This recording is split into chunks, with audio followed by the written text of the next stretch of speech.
Bonjour pour ceux qui étaient là ce matin. Donc, je vais vous présenter différents types de protections utilisées actuellement dans Windows Vista, 7. C'est principalement de l'exploitation Windows.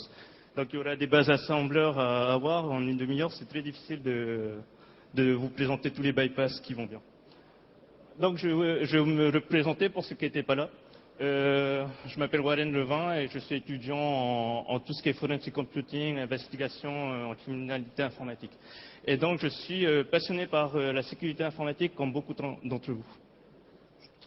Donc alors, qu'est-ce qu'on va voir aujourd'hui? On va voir l'histoire de l'exploitation, 98 jusqu'à de nos jours, 2011. Comment on exploitait toutes ces vulnérabilités dans le passé. Aujourd'hui, tout ce qui est GS, Stack Cookies sous Linux, SSP, SEH, DEP, NX, ASLR et tous les bypass qui vont bien. Et une réflexion sur le futur. Donc alors, qu'est-ce qui s'est passé avant? 1972, c'est le premier paper dans lequel les buffer overflow ont été présentés officiellement. Officieusement, ça doit être connu depuis les années 50, les années 60. Donc, 72, 96, vous avez le fameux paper d'Aleph One, Smash the Stack, for Fun and Profit.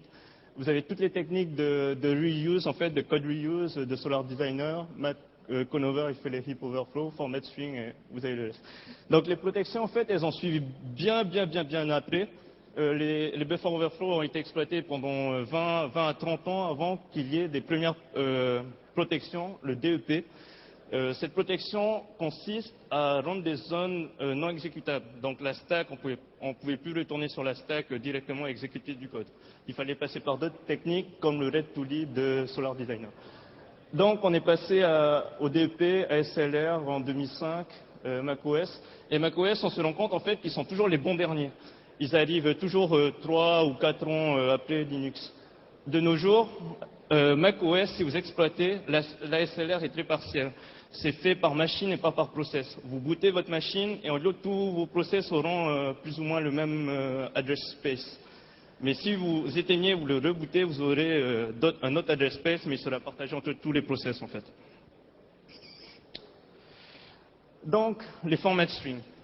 Les formats string, ça consiste à exploiter toutes les fonctions d'affichage de chaînes de caractères, de conversion de chaînes de caractères dans un buffer. Ça pouvait provoquer des buffer overflow, du même leak, de l'écriture arbitraire en plusieurs endroits. Et ceci grâce à une utilisation très commune de feignasses, en fait, de gros feignants développeurs. Au lieu de faire un print pourcentage S str, il faisait le print F str. Autant dire que c'est une vulnérabilité très facile à trouver. Mais encore existante, comme le dernier formatting que j'ai vu, c'était dans Exim 4. Donc, c'est permis par un %n qui va vous écrire le nombre de caractères affichés à l'écran dans une variable, en fait. Et vous manipulez la stack avec %x qui vous permet de popper. Ça vous permet de lire des informations sur la stack et %n vous permet d'écrire en jour. Donc ça donne quelque chose comme ça, vous craftez votre format string comme ça, vous mettez vos adresses où vous voulez écrire, le %x pour générer vos valeurs et le %n pour écrire. Donc là c'est des long breaks, vous en avez 4. Vous en avez 4 et le désavantage de cette technique c'est que vous utilisez 3 bytes au-delà. Vous écrivez 3 bytes junkés et puis c'est fini. Et ça peut poser des problèmes de stabilité pour l'exploit. Donc, un buffer overflow, qu'est-ce que c'est? On entend souvent parler de buffer overflow, tout ça. Bon, maintenant, on va plutôt parler de memory corruption, corruption mémoire. Donc, en fait, vous avez votre buffer qui se trouve dans la zone locale, qui va réécrire toute la stack frame. Le SEBP, c'est ce qui va définir, parce qu'une stack frame, vous avez le début, EBP, c'est la base de votre stack, ESP qui est le haut de votre stack.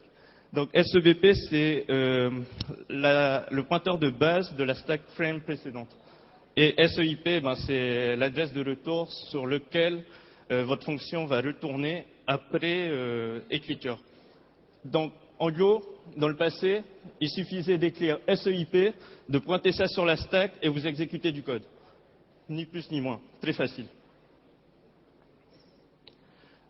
Donc, les instructions responsables pour cela, move EBP dans ESP, bon, on remet ESP où c'était, pop EBP, EBP est corrompu, on s'en fout.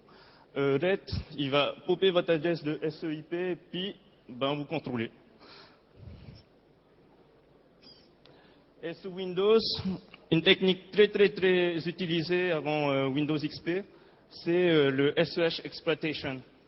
Pourquoi? Parce que c'est beaucoup plus fiable au niveau exploitation, dans le sens où en fait on touche aux exception handlers. C'est-à-dire que si vous avez une erreur mémoire, une erreur de division, une erreur de calcul ou tout ce que vous voulez, ça va directement tomber dans le handler. Et donc, vu que c'est vous qui contrôlez le handler, ça tombe dans votre shellcode, dans votre code, et vous contrôlez la machine.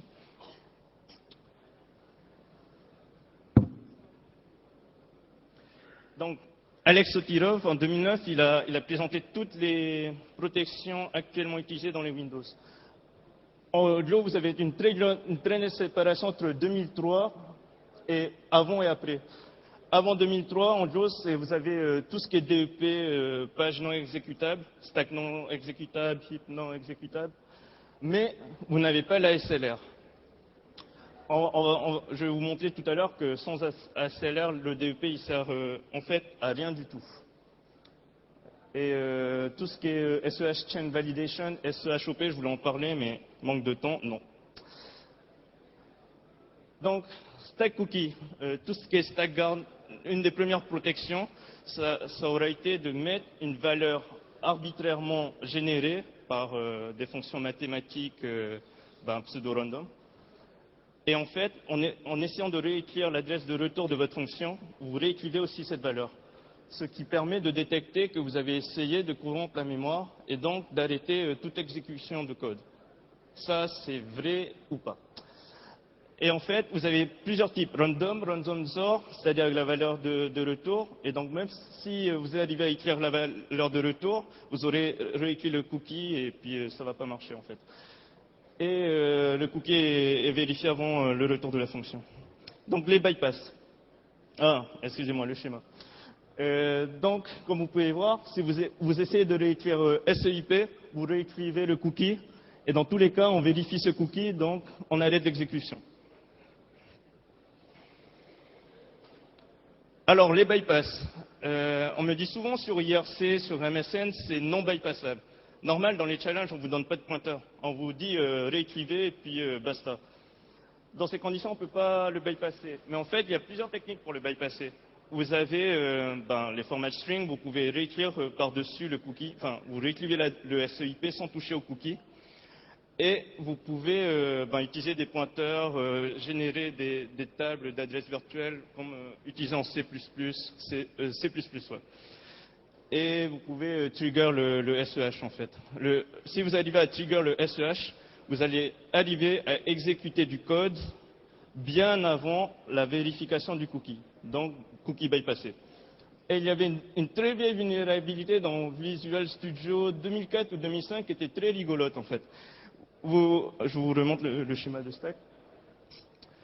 En gros, vous aviez vos arguments là, et après les arguments, vous aviez un pointeur de fonction qui était un handler par défaut, qui était appelé automatiquement avant ou après le check de cookie, et dans tous les cas, si vous arriviez à le réécrire, vous retombez dans votre code en fait.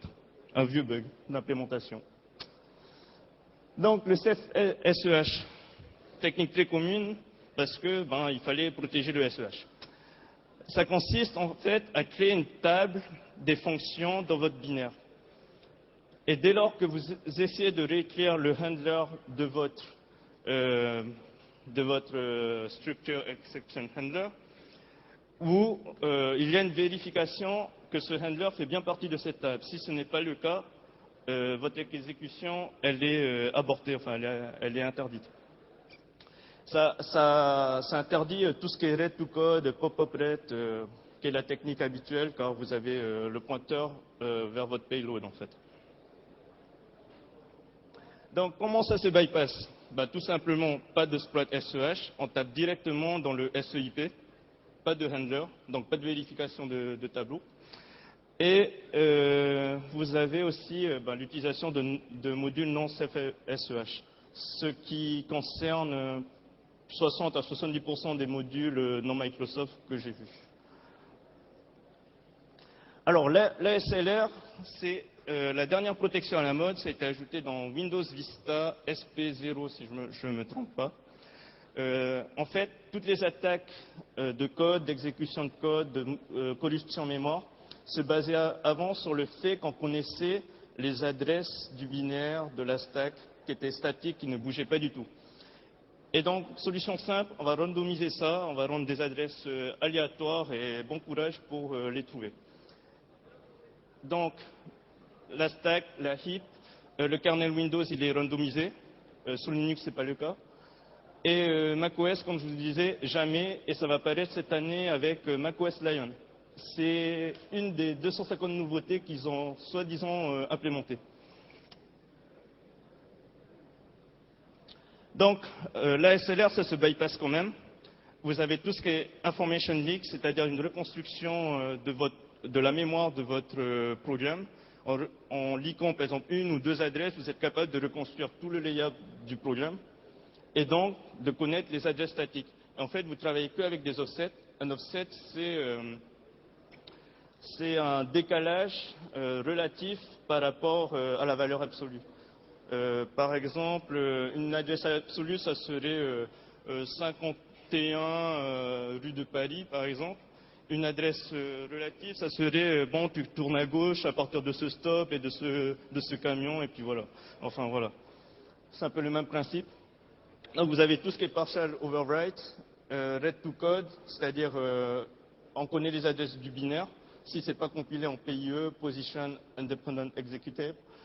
Et puis, on peut utiliser les pointeurs sur la stack, du heap spraying et du brute forcing. Alors, les exploits actuels, c'est surtout les plus prisés, c'est surtout les exploits browser, Firefox, Internet Explorer, Chrome, et tout ce qui est PDF. Car vous utilisez du JavaScript. Avec du JavaScript, vous êtes capable d'allouer de la mémoire comme vous voulez, en fait, en faisant des concaténations de chaînes. Et le heap spraying, ça consiste à créer une zone de 200 mégaoctets, mais vraiment, vous allouez 200 ou 300 mégaoctets et vous mettez une adresse statique et vous retombez dedans, en fait.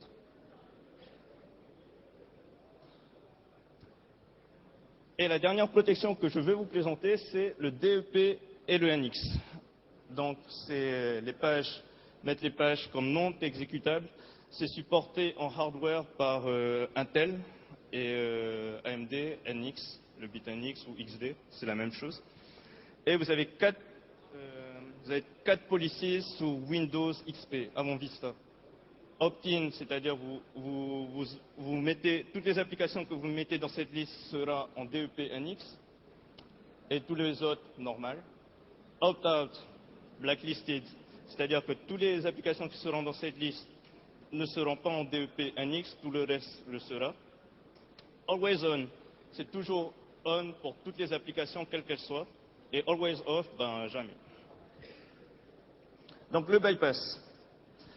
Bon, le bypass, c'est passé par des fonctions qui vous permettent de remettre ces zones mémoire comme exécutables et écrivables. Le principe, c'est aussi d'allouer de la mémoire écrivable et exécutable.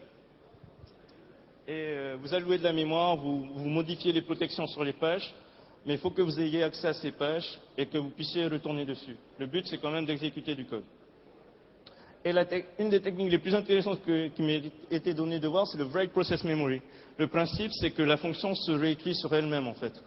Et donc, vous exécutez du code à la suite de votre réécriture. C'est assez spécial comme technique. Donc, il y a deux types de payload drop. La première chose que vous faites dans chaque exploitation d'application écrit en C, C++ ou quand vous avez du code binaire, c'est de trigger la vulnérabilité, la provoquer. Donc savoir que vous avez une corruption mémoire, c'est la première étape à l'écriture d'un exploit.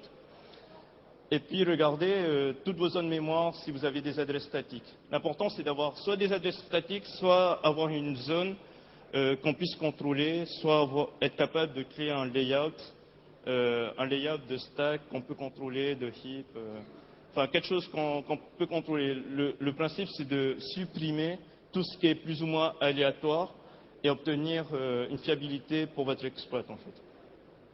Donc, comme je vous disais, le but dans l'Europe, c'est Partial Europe, c'est d'abord d'avoir accès à une zone mémoire écrivable pour pouvoir copier votre payload, exécutable pour pouvoir retourner dessus et exécuter du code.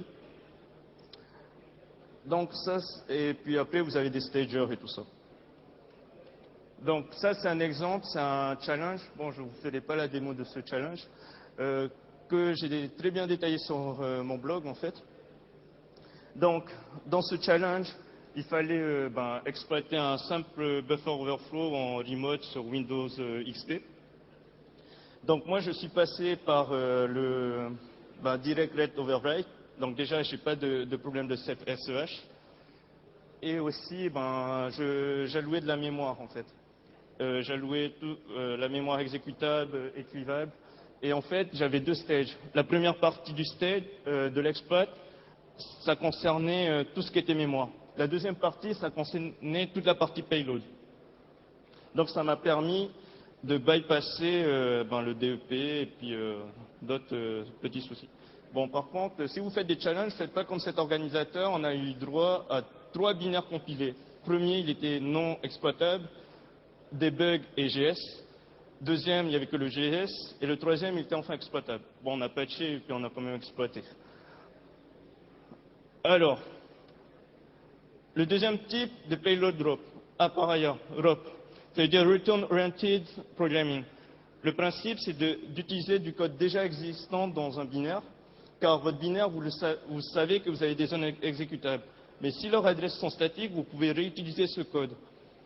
Et on utilise des parties de code bien spécifiques, soit près d'instructions RET, de return, soit d'instructions jump, ou de call, ou enfin toutes les instructions de branchement en gros. Et au-dessus, vous avez peut-être une ou deux instructions qui vont faire qui vont vous faire des opérations basiques. Ça va soit être une addition entre deux valeurs, soit ça va être une mise à zéro d'une variable, soit ça va être, comme ici, du patching. Ce genre d'instruction est très intéressant parce que vous pouvez, par exemple, si je veux construire un shellcode dans ma stack ou dans ma heap ou peu importe, ECX, je peux générer des valeurs et une instruction, en gros, c'est une valeur.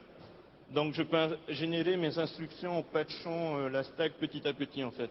Et vous pouvez créer beaucoup de choses avec les ROP, mais ça devient très vite complexe. Et donc EIP, il va slider dans toutes les adresses en fait. Donc maintenant, ça c'est le spot que j'ai spécialement développé pour ce talk. Donc c'est une démo full ROP. C'est un stager connect back, c'est-à-dire que j'avais plusieurs contraintes à satisfaire. Premièrement, toutes les majuscules, c'était interdit. Donc déjà, vous pouvez oublier tout ce qui est alpha 2, les encodeurs alpha habituels, ils sont tous morts parce qu'ils ont tous des majuscules dedans. Donc il y avait deux solutions en fait pour bypasser ça. Soit j'écrivais un encodeur, bon je me suis dit ouais bon c'est assez classique, soit je faisais un truc full drop. J'ai pas vu beaucoup d'exploits full drop donc j'ai fait ça. Je fais de la résolution d'import, c'est-à-dire que dans votre binaire quand vous appelez une fonction, dans votre binaire vous avez un tableau dans lequel vous avez les noms des fonctions mais vous n'avez pas les adresses. Et quand vous allez exécuter votre programme, l'OS, le loader de l'OS, il va regarder le nom de votre fonction, il va mettre l'adresse qui va bien dans ce tableau, et puis vous avez ce qu'on appelle la résolution d'import.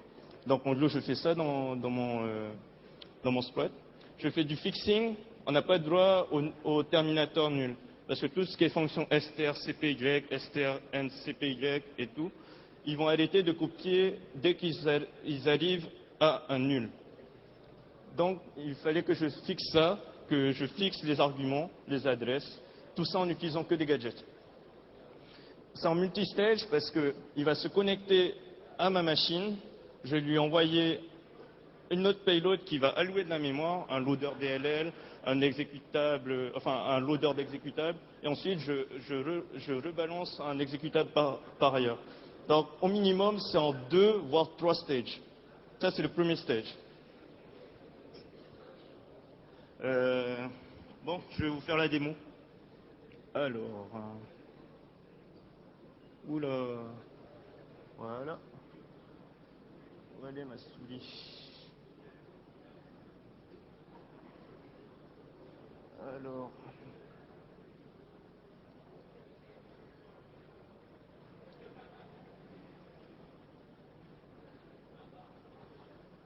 ok. Bon.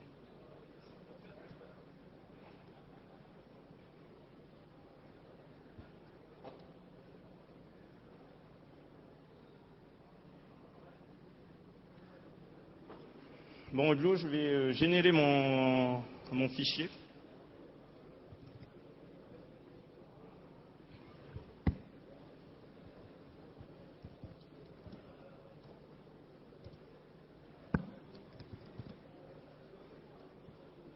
Et là, en fait, vous pouvez voir que je peux définir un host, ça va être ma machine, ou à partir duquel je vais envoyer mon premier stager et puis ma payload.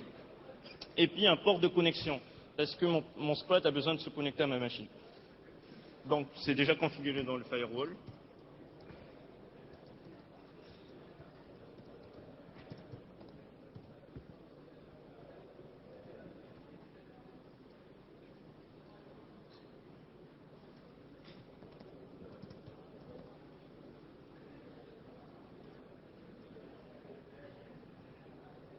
Et je vais avoir le contrôle de la machine. Donc, je vais vous dire un handler métaspréteur.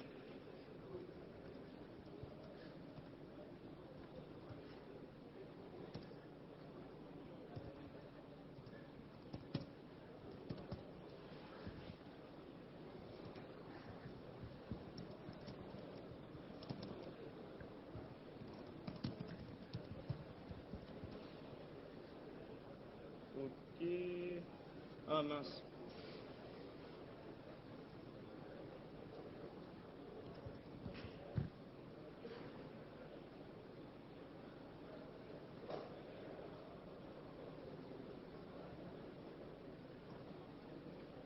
Bon, Lhost, c'est toujours le même.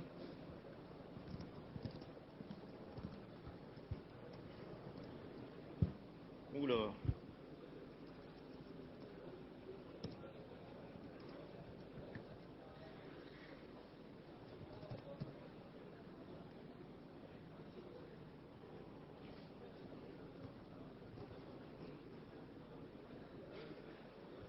Donc en gros, je génère ma payload et j'ai une vérification si mes pointeurs sont bien corrects au niveau des caractères acceptés en fait. Et ben, j'ai mon listener et je mets le stager.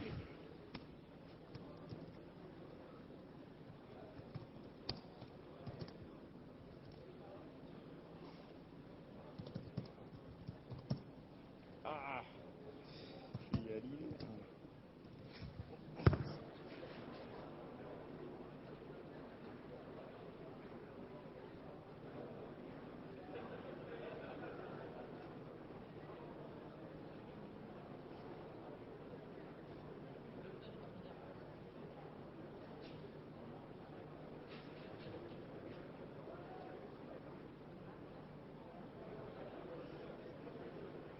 Comme ça. Ah, le E interpréteur. Il manque un E. Ouais. C'est pas évident de taper le mix.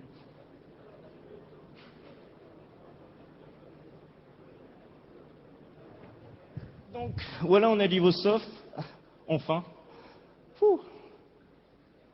Et en gros, c'est un fichier, comment vous appelez ça? Un fichier de playlist en fait.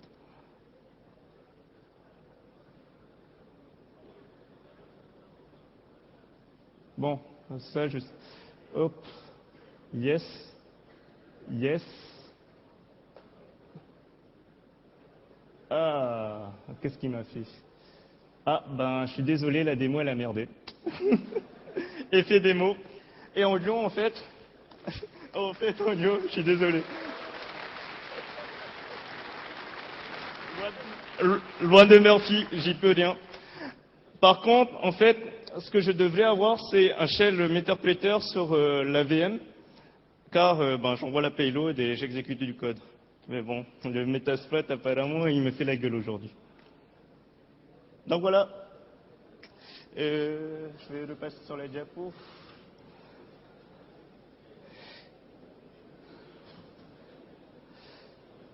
Bon, alors, qu'est-ce que le futur nous réserve en termes d'exploitation? Déjà que c'est très difficile à exploiter, on aura droit à des sandbox bien plus durs, dans le sens où Joanna Rutowska a présenté un principe d'OS assez intéressant en fait. Chaque application que vous lancez est lancée dans un espace virtualisé et donc complètement en ségrégation avec les autres process. Donc si vous arrivez quand même à pirater ce processus, vous finissez dans un espace virtualisé où vous avez accès qu'aux données du programme. Et donc vous n'avez pas accès à l'ensemble de la machine. Déjà de ce point de vue-là, c'est sympa. D'un autre point de vue, elle a créé aussi des espaces d'échange entre les différents espaces virtuels et des différents domaines en fait. Donc si vous arrivez à pirater le programme qui est dans l'AVM, vous devez sortir de l'AVM et sortir du domaine pour atteindre l'ordinateur en fait, toutes les données. Ce qui est quand même 2 ou 3 couches de protection virtualisée à bypasser. Donc ça c'est fait avec une technologie hardware intégrée dans les processeurs Intel et AMD, VTX et Pacifica. Bon, c'est des noms différents pour la même chose. Et aussi comme Virtual Labs ou Damien a présenté ce matin dans sa présentation Android, il y a une séparation entre les process dans Android. Chaque process en fait est lancé sous un user. Donc si vous arrivez à pirater l'application, vous avez accès qu'aux données du programme en fait. Une meilleure utilisation de tous les langages non natifs, c'est-à-dire pas de C, pas de C++, on va plutôt parler de web. La mode c'est les applications web, le Java Enterprise, le C#, 90% des stages ou des jobs sont dedans, informatique. Et aussi tout ce qui est kernel exploitation, Stéphane va nous présenter ça tout à l'heure. Vous avez, il y a 1 ou 2 ans, au STIC, ils ont présenté un remote buffer overflow sur du kernel, il me semble. Donc vous finissez root directos. Et tout ce qui est race condition, timing attacks, très difficile et très peu maîtrisé en fait. Un très bon exemple, ça serait l'exemple de Greg Hoglund sur les jeux, les MMORPG massivement online. Et en fait, si vous arrivez à envoyer les bons paquets au bon moment au serveur, vous pouvez finir avec, je sais pas, 1 milliard de monnaies virtuelles en 2 secondes, enfin 1 ou 2 secondes. Donc ça permet de cheater, entre autres. Mais il y a des exploitations qui se font aussi dedans. Tout ce qui est web, cloud, Anonymous, les DDoS, les leaks HBGary, les SQLI, enfin, on est dans la conjecture actuelle, c'est Anonymous et Lulz. Donc voilà. Et il y a aussi de la recherche qui est faite au niveau des passwords. Les passwords, c'est assez rigolo parce que maintenant, les dernières cartes, je crois qu'elles doivent taper dans les 20 milliards de hash secondes. Donc si vous avez un petit password de 6 caractères, il ne tient même pas 1 millième de seconde. C'est plus la peine les passwords. Ils sont en train de penser à un système de certificat ou quelque chose du genre. Et une des dernières choses, la sécurité, c'est bien techniquement. On va toujours essayer d'exploiter. L'exploitation, ça va pas mourir. Il y aura toujours des développeurs feignants, mauvais ou tout ce que vous voulez. Mais la faille, avant tout, elle est humaine. C'est vous aurez beau mettre des protections, des firewalls, des IDS, des honeypots et toute l'infrastructure qui va bien avec, vous n'arriverez pas du tout à sécuriser votre infrastructure si les personnes qui sont derrière cette infrastructure sont incapables de la sécuriser et n'ont aucune sensibilisation vis-à-vis de la sécurité. Un exemple très courant, ça serait le post-it avec le password sur l'écran ou un password utilisé sur 10 comptes. On a le password, on a tous les comptes. Débile. Donc voilà. Des questions?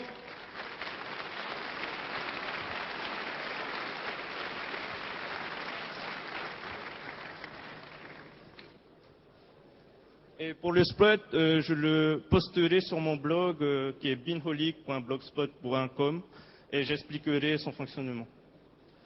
On a le temps pour environ une question. Et vous pourrez voir chez vous que la méthode démo, elle fonctionne pas trop. Ça marche plutôt bien en fait.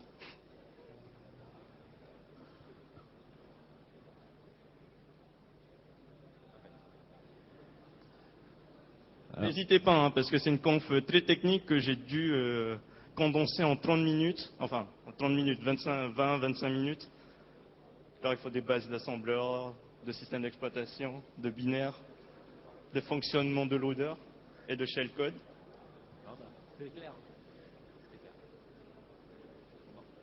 Merci beaucoup, M101. On va, voilà. Ok, pas de questions. On va passer à la conf. Ouais, ouais.